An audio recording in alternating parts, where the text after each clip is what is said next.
No man is an island in this world. Uplines will always be there to help, but the attitude to be adopted is that I'm in a business for myself, but not by myself. Since I'm in business for myself, I'm the master of my fate. I create my own luck, and I'm the author of my own book. It all boils down to me. Having an upline to help you is considered a bonus.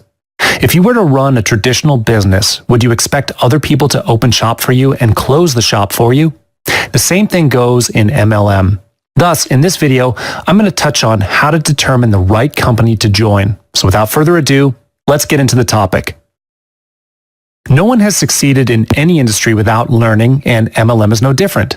It is the upline's responsibility to guide, train, teach, and motivate the downline.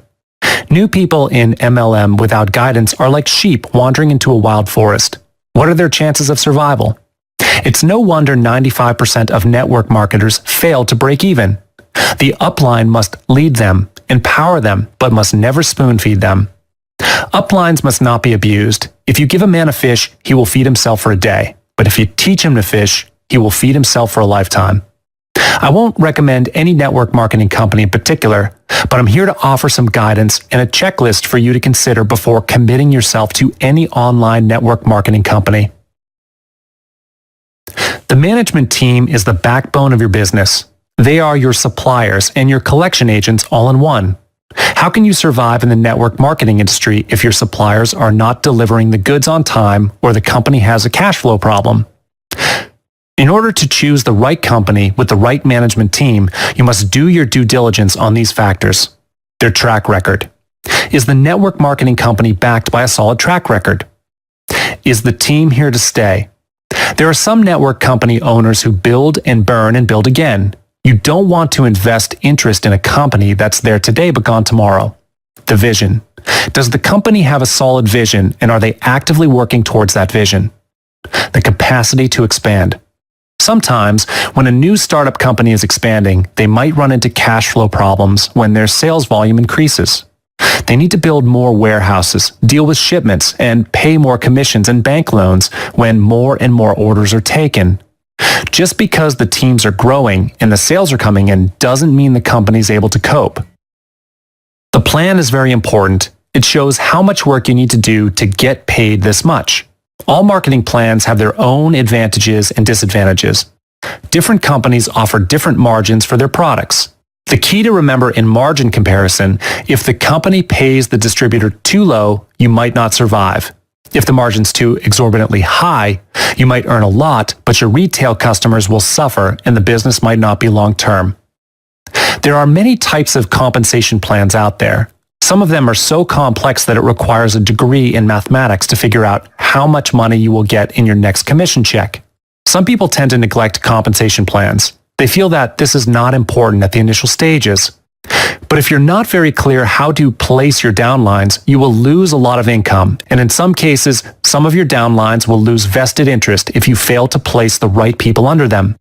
Remember, losing 10% may not seem like a big amount, but when you calculate in the long run, your sales volume could total up to thousands. And it's even worse when it's not your income, because if you cause your downlines to lose money due to poor planning, then you'll lose the trust in your leadership, which is something money can't buy back. Unilevel plans are one of the oldest compensation plan structures in the world, and their calculation is very straightforward. Basically, you're able to sponsor as many people as you can, and you can draw commissions up to a certain level. In other words, unlimited width, limited depth. A person in a Unilevel plan should focus on building as many team leaders as possible. Sponsor up to 4 to 5 people and focus on helping them build their groups, rather than building for them. After all, there are only 5 days in a week, so helping one at a time is enough to keep one's hands full. Don't build too wide to the point that you can't help your people, and they are left all alone. The concept of breakaway, or in other words, stair-step plans, is similar to the Unilevel structure, but the payment and building structure is a bit different. You usually achieve this creating or helping your downline to create sales volume. Once you achieve a certain rank, you can override commissions up to infinity levels. Just like the Unilevel plan, you must focus on creating leaders in your front line, those that you directly sponsor, because it's worthless to have a large width of front line when they are not producing anything. Matrix plans are often even more complex than the other plans above, but basically you will need to fill a number of units in a matrix style, consisting of a fixed width and depth. In the case above, it is a 2x2 matrix. When a matrix is filled, you'll be given a new account that you can use to build a new matrix and can earn more money. Binary plans and building structures are usually more complex because you are only allowed to have a width of 2 and place the people you sponsor under your downlines. In other words, 2 width, unlimited depth. In a binary plan, you often have to balance both sides of your groups by ensuring that the volume produced on the left group is almost the same as the right group.